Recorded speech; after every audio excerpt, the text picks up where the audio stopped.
Hello guys, it's Tech to the Hand here, back with another video.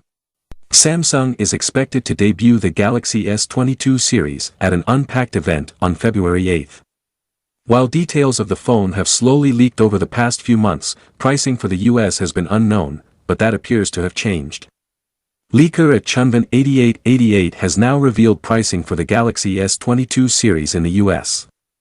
It appears, however, that the Galaxy S22 series will be more expensive than the Galaxy S21 lineup was.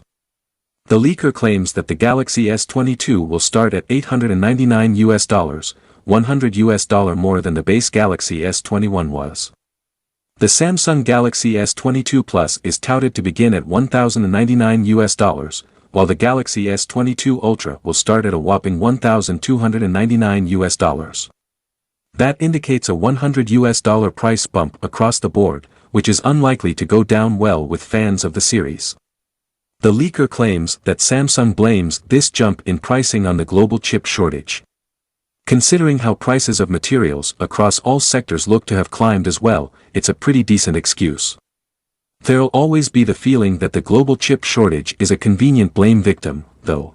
That's all for now guys, please leave a like or a comment and subscribe for more content like this.